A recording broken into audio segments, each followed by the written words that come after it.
It's a great pleasure and honor to be here today.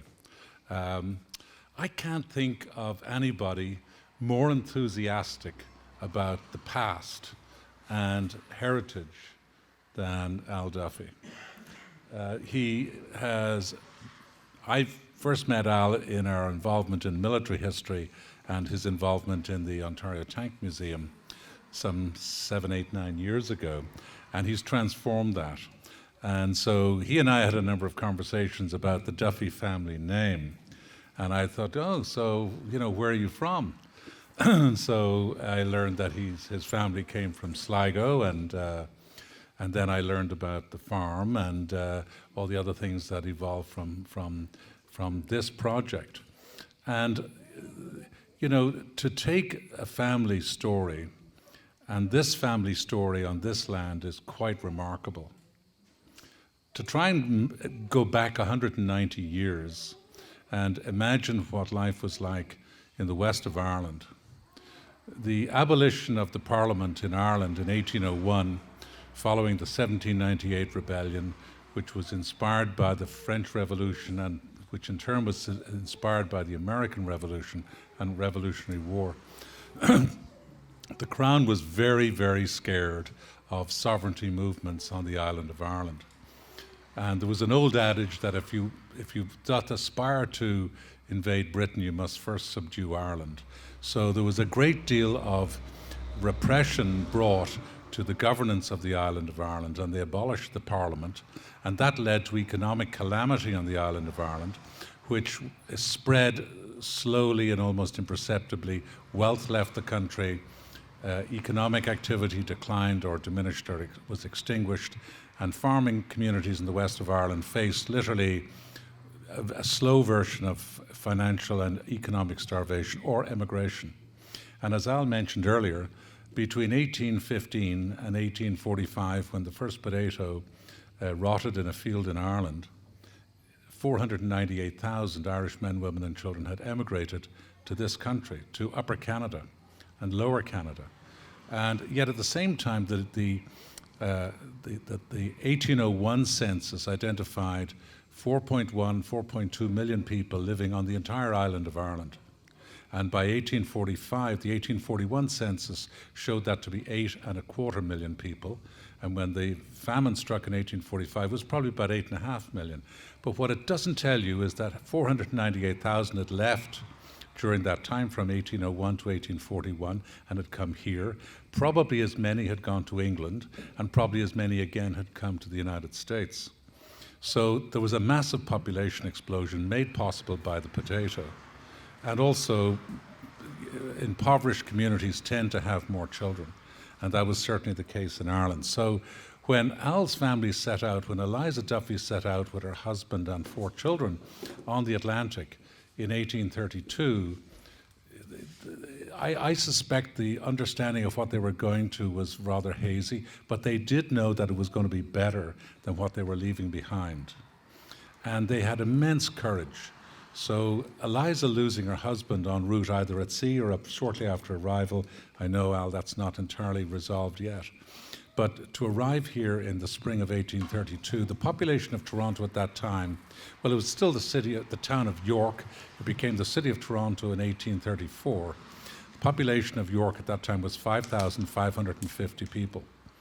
So to be given a piece of land here, it would have taken best part of a day and a half to get here from the waterfront of Toronto, and then to be told, okay, clear 5 acres and then build a log cabin and then start working on the other 95 acres. And you would need to get that done before it starts to snow in late November or December. I mean, really one has to stop and think, how do you do that? And the kind of the determination to overcome that hardship. And the idea of owning 100 acres of land in Ireland was inconceivable. You just couldn't do it. But in Canada, you could. And so the other thing I would like to say that the Duffy family have cherished and farmed and nurtured this land for 190 years. Al's going to tell us a little bit later about the dynamic and the relationship that the family and other communities around here experienced with the Mississaugas of the Credit, the First Nations and Indigenous peoples of this part of Canada. And I think it's fair to say from my conversations over the years with Al, his view would be, we're going to take care of this farm, this land, these buildings in the same way and with the same reverence and commitment as the First Nations and Indigenous peoples did. And you can see it here today, you know, with this barn and the building. It's quite magnificent.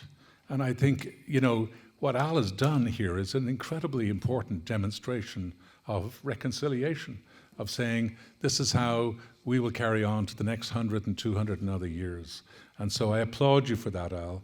You know, you're a man of great vision and commitment, and I admire that immensely.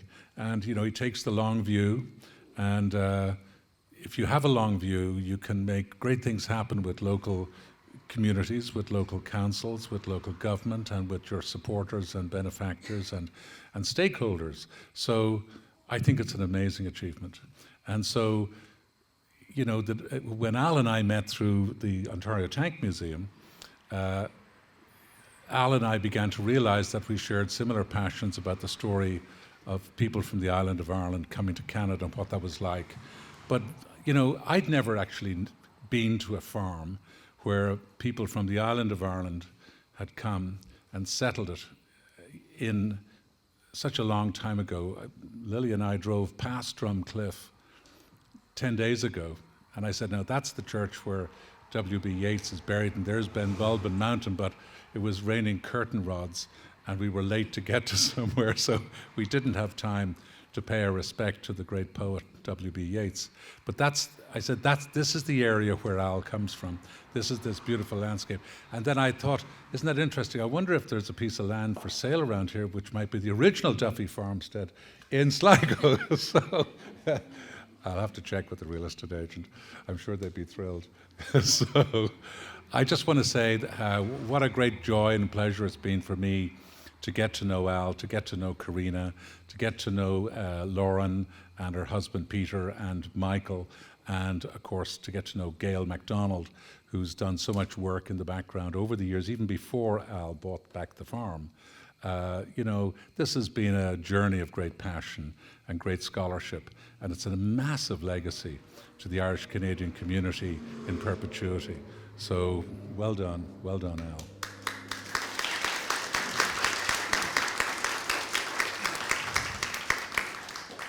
I'd like to acknowledge Charmaine Lindsay, who's here with 5 or 6 members of the Ontario Genealogical Society, and her husband David. And of course, if you have an opportunity to go to that corner of the room, there might be a few crumbs left of David's magnificent brown bread, which he made himself, and it's the best. But the Ontario Genealogical Society has been a great supporter of the Canada-Ireland Foundation and of the research and endeavours to recover the footprints of Irish men, women and children coming to this country. And we are committed in our journey to celebrate that story. And our partnership with Al is part of that journey. And so, well, the future of this land will be through the Duffy Family Foundation. The friendship and bond and connection with the Canada-Ireland Foundation will be long-lasting and deep and involved. And so I'm very grateful to Al for his own generosity and support of our foundation, for his service on our board, and for the example that he sets. It's a really magnificent contribution to Canada. I also want to say a big thank you to all of our board members who came today, some of whom have had to leave, and also to Beatrice, who's here, who did a lot of work to help with today's event. William Pete is our executive director, but he's in some part of the Eastern Mediterranean, planning to set up a chapter of the Canada-Ireland Foundation there, I'm sure. But it's great to see so many of you here today. And I just would like to finish my remarks by welcoming the new Vice Consul of the Irish Consulate in Toronto. He's just off an airplane from the windswept, snowy regions of Bangkok.